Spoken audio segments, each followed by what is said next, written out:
Assalamualaikum warahmatullahi wabarakatuh. Bismillah, alhamdulillah, wassalatu wassalamu ala rasulillah wa ala alihi wa sahbihi wa mawalah, wala hawla wala quwata illa billah, amma ba'du. Teman-teman pemirsa, para pegiat media sosial, para netizen yang berbahagia, salah satu tanda bahwa amal ibadah Anda itu diterima oleh Tuhan Yang Maha Kuasa.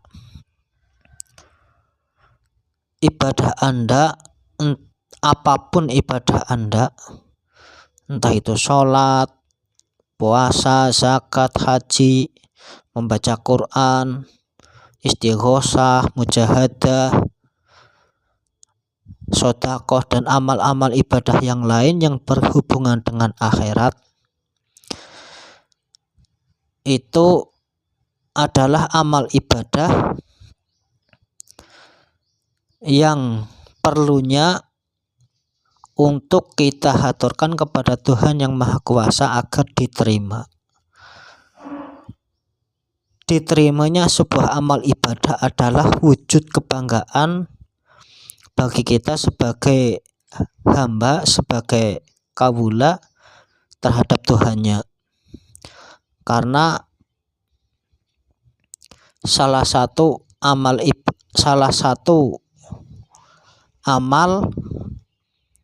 yang harus kita tampilkan kepada Tuhan Yang Maha Kuasa adalah amal-amal yang sesuai dengan aturan Yang Maha Kuasa perintahkan melalui nabinya. Nah, amal ibadah yang bisa diterima oleh Tuhan Yang Maha Kuasa itu tidak bisa kita ketahui, ya, kecuali kita mengedepankan rasa. Amal ibadah kita tidak bisa diketahui bahwa ibadah kita diterima oleh Yang Maha Kuasa ataupun tidak. Itu tidak bisa diketahui kecuali menggunakan rasa. Rasa yang bagaimana? Nah, ini saya kasih contoh saja.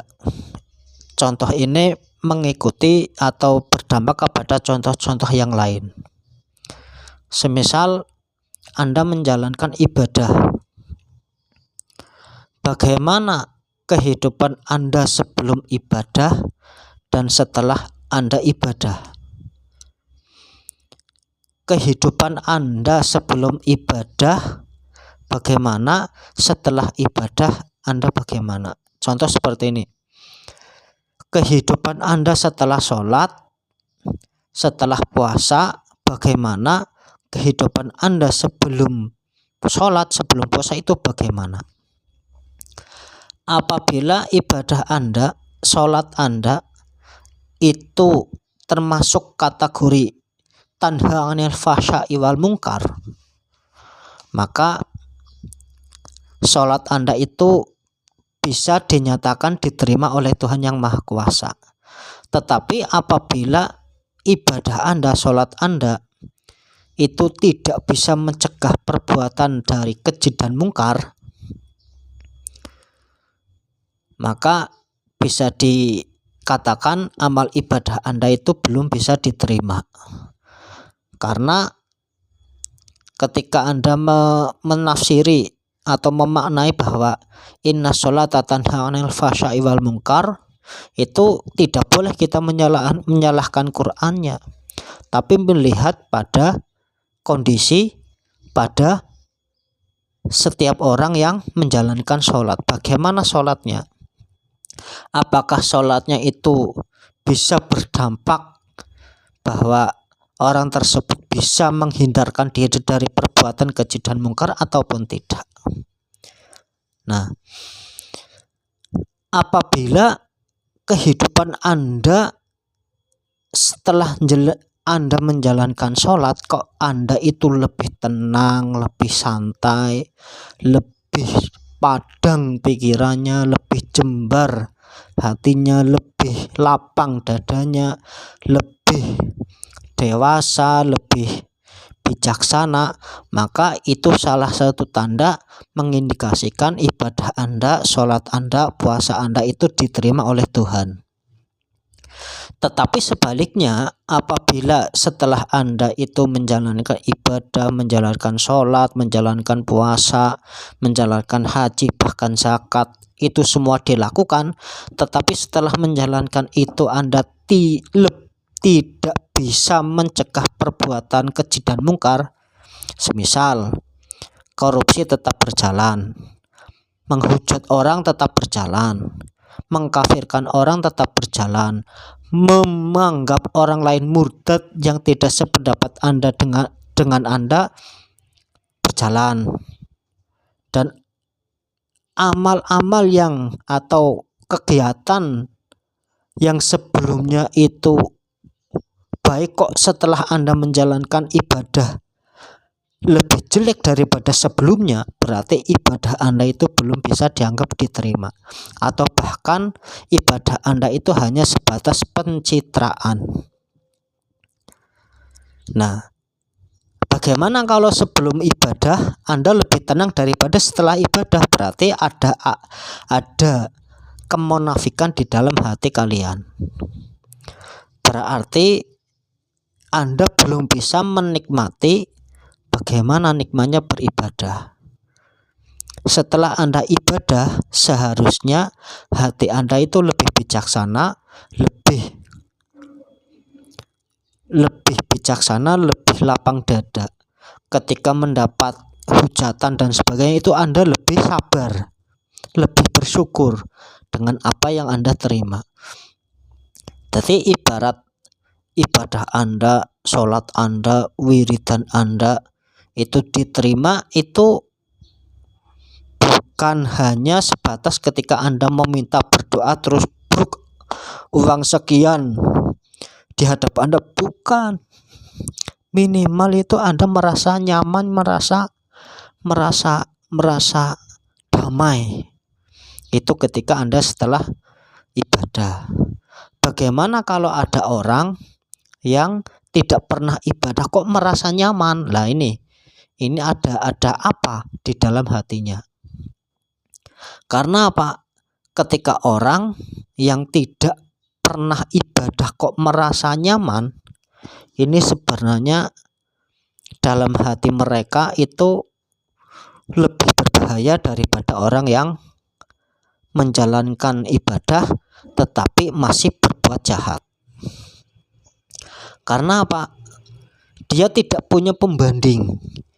Orang yang tidak pernah ibadah itu tidak punya pembanding bagaimana perilaku setelah menjalankan ibadah, atau orang tersebut itu tidak punya keterikatan dengan keruhaniahannya. Yang ada hanyalah nafsu-nafsu. Ketika merasa nyaman, suatu saat terjadi permasalahan, dia tidak bisa mengendalikan dirinya sendiri, ya, kecuali dengan menyalahkan orang lain, menganggap orang lain sebagai lawan. Makanya tidak jarang banyak orang membunuh, banyak orang memutilasi, dan tidak juga sering terjadi percekcokan sehingga menjadi tawuran dan sebagainya, penghujatan dan sebagainya. Nah, sejahat-jahatnya orang yang beribadah itu masih ada hati nurani. Tetapi kembalinya itu bahwa salah satu tanda ibadah Anda itu diterima oleh Tuhan Yang Maha Kuasa, maka amal setelah ibadah, perbuatan apapun itu lebih rileks, hati Anda itu lebih bijaksana, lebih damai, lebih lapang dada daripada sebelum ibadah. Tetapi yaitu kosok balinya, ketika ibadah Anda itu setelah ibadah itu tidak bisa mencegah perbuatan keji dan mungkar, korupsi masih jalan, mengkafirkan orang itu masih jalan, menghujat orang, menuduh orang sebagai kafir, murtad dan sebagainya, itu masih jalan, berarti ibadah Anda itu hanya sebatas ibadah ya belajar, sebagaimana anak kecil belajar. Nah, ini saya tampilkan sebuah hadis, man lam tanhahu sholatuhu anil fasya'i wal munkar lam yastad minallahi illa bu'tan. Nah, barang siapa yang sholatnya itu tidak bisa mencegah perbuatan keji dan mungkar, maka dia tidak akan lebih dekat dengan Allah, tetapi jauh dari rahmat Allah. Nah, ini jadi perlu kita ketahui bahwa ibadah tidak hanya sekedar kita menjalankan ibadah, tetapi harus meresapi apa makna ibadah itu. Dan salah satu tanda itu ya. Terus tanda-tanda yang lain masih ada. Bagaimana Anda harus mencapai bahwa ibadah Anda itu bisa diterima oleh Tuhan yang Maha Kuasa. Ya, salah satunya ya Anda harus